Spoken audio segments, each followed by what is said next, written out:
ఢిల్లీలో జరిగేది పేరుకే జల వివాదాల కమిటీ సమావేశమని, పోలవరం నల్లమల్ల సాగర్ పరిష్కారం కోసం సమావేశం నిర్వహిస్తున్నారని మాజీ మంత్రి హరీష్ రావు అన్నారు. సుప్రీంకోర్టులో చెల్లని పిటిషన్ వేసి రిట్ను వాపసు తీసుకున్నారని ప్రభుత్వాన్ని విమర్శించారు. 200 టీఎంసీల గోదావరి జలాలు ఏపీకి తరలించుకుపోయే కుట్ర జరుగుతోందన్నారు. తాను ప్రశ్నించిన తర్వాతే వ్యతిరేకిస్తున్నట్లు కేంద్రానికి ప్రభుత్వం లేఖ రాసిందన్నారు హరీష్ రావు. పథకం ప్రకారమే పోలవరం నల్లమల్ల సాగర్కు రేవంత్ రెడ్డి సహకరిస్తున్నారని హరీష్ రావు విమర్శలు గుప్పించారు. నదీ జలాల్లో తెలంగాణకు అన్యాయం జరిగితే చూస్తూ ఊరుకునేది లేదని హెచ్చరిస్తున్నారు. రాజధాని ఢిల్లీ కేంద్రంగా తెలంగాణకు జరగబోతున్నటువంటి ద్రోహాన్ని పసిగట్టి బయటపెట్టి దాన్ని నివారించేటువంటి ప్రయత్నం చేస్తా ఉన్నాం. ఒకవేళ ఆ తప్పు జరిగితే తెలంగాణ నీటి చరిత్రలో ఈరోజు ఒక బ్లాక్ డేగా నిలిచిపోతుంది.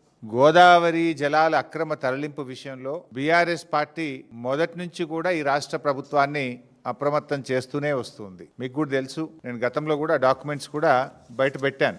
ఎందుకు అంటే మేము మాట్లాడు బ్యాక్ డేట్లో ఉత్తరాలు పంపుడు ఇవన్నీ మీకు గతంలో కూడా పంపిన.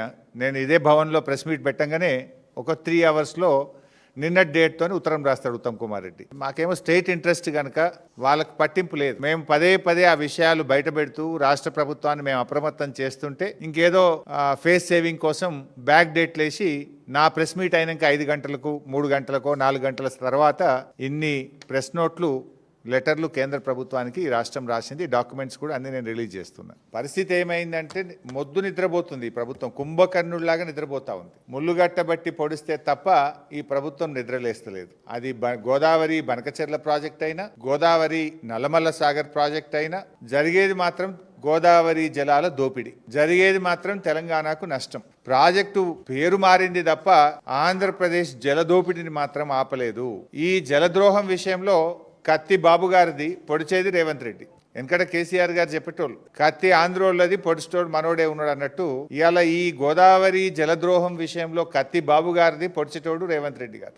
సమైక్య రాష్ట్రంలో ఆనాడు కృష్ణా నదీ జలాల్లో తెలంగాణకు తీరని ద్రోహం చేసింది కాంగ్రెస్. ఈరోజు గోదావరి జలాల్లో కూడా తీరని ద్రోహం చేస్తున్నది నేటి కాంగ్రెస్. ఇది మరో చారిత్రక ద్రోహం. ఈరోజు ఢిల్లీలో జరగబోతున్నటువంటి సమావేశం అది తెలంగాణకు మరణ శాసనం లాంటిది. పోలవరం నల్లమల్ల సాగర్ విషయంలో మొదటి నుంచి కూడా రేవంత్ రెడ్డి గారి ప్రభుత్వం ఒక ప్లాన్డ్ గా ఆంధ్రప్రదేశ్ ప్రభుత్వానికి సహకరిస్తూ వస్తుంది. ఇప్పుడు ఆ కుట్రల తీరు మీకు తెలియదేం కాదు. ఢిల్లీలో మీటింగ్ జరిగినప్పుడు ఆనాడే బీఆర్ఎస్ హెచ్చరించింది మీటింగ్ పోవద్దు నువ్వు అని.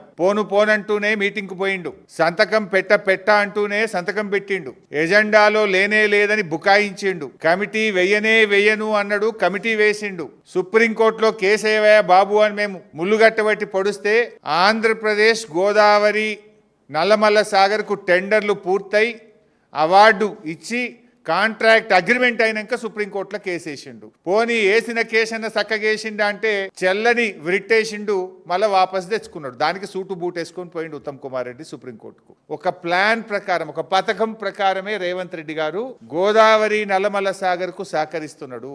గురుదక్షిణ చెల్లించుకునే ప్రయత్నం చేస్తున్నాడు. ఇవాళ ఢిల్లీలో జరిగే మీటింగ్ కూడా ఆంధ్రప్రదేశ్ ఒత్తిడితో కేంద్ర ప్రభుత్వం నిర్వహిస్తున్న మీటింగ్ ఇది. అందరికీ తెలుసు ఢిల్లీలో ఎవరున్నారు ప్రభుత్వం?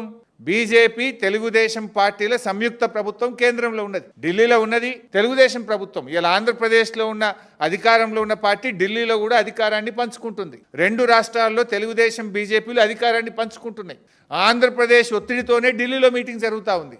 మరి ఆ మీటింగ్కు ఇవాళ తెలంగాణ ఇంజనీర్లు మధ్యాహ్నం 2 గంటలకు హాజరు కాబోతా ఉన్నారు. పేరుకే జల వివాదాల మీటింగ్, ఎజెండా మాత్రం 200 టీఎంసీల గోదావరి నీళ్లను పోలవరం ద్వారా నల్లమల్ల సాగర్కు రాయలసీమ ప్రాంతానికి తరలించేటువంటి ఒక కుట్ర జరుగుతూ ఉంది. ఇంత స్పష్టంగా రాహుల్ బొజ్జ గారు ఈ లెటర్ రాసిండ్రు. కమిటీ అయితే వేసినము, కానీ ఈ కమిటీ మీటింగ్ కు 2 కండిషన్లు, ఈ 2 కండిషన్లు ఒప్పుకుంటేనే మేము ఢిల్లీలో మీటింగ్ కు వస్తాము అన్నారు. ఆంధ్రప్రదేశ్ ప్రభుత్వము నల్లమల్ల సాగర్ డిపిఆర్ తయారీ ప్రక్రియను వెంటనే ఆపాలి, ఫస్ట్ కండిషన్. రెండవ కండిషన్ ఏంది? కేంద్ర ప్రభుత్వం సెంట్రల్ వాటర్ కమిషన్ లో నల్లమల్ల సాగర్ అనుమతుల ప్రక్రియను తక్షణమే ఆపాలి. ఈ 2 కండిషన్లు మీరు ఒప్పుకుంటేనే ఢిల్లీలో మీటింగ్ కు వస్తాము అని రాహుల్ బొజ్జ గారు మన రాష్ట్ర ప్రభుత్వం ఈ ఉత్తరం రాసింది. నౌ మై క్వశ్చన్, ఈ 2 కండిషన్లు ఒప్పుకున్నారా? కేంద్ర ప్రభుత్వం మీకేమైనా మేము సిడబ్ల్యూసీలో అనుమతుల ప్రక్రియ ఆపాము అని లెటర్ రాసిందా? మీకేమైనా చెవులో చెప్పిందా? ఆ కాగితం బయట పెట్టండి. నంబర్ 2, ఆంధ్రప్రదేశ్ మేము Nallamalla Sagar pre feasibility report తయారీ ప్రక్రియను ఆపేసినము అని ఆంధ్రప్రదేశ్ మీకు ఏమైనా హామీ ఇచ్చిందా? కమాన్ బయట పెట్టండి. మరి ఈ రెండు జరగకుండా ఇలా మీటింగ్ ఎందుకు పోతున్నారు? ఈ రెండు జరగకపోతే మీరు మీటింగ్ ఎందుకు పోతున్నారు? అంటే తెలంగాణ నీళ్లను ఆంధ్రాకు ధారా దత్తం చేయడానికి పోతున్నారా? రేవంత్ రెడ్డి గురు దక్షిణలో భాగంగా పోతున్నారా? తెలంగాణకు మరణ శాసనం రాయాలనుకుంటున్నారా? ఇది తెలంగాణ తెచ్చిన పార్టీ, తెలంగాణ కోసం పోరాడిన పార్టీ, తెలంగాణ హక్కులకు అన్యాయం జరుగుతుంటే ఒక్క క్షణం కూడా ఊరుకోని పార్టీ. ఊరుకోం. We are the fighters.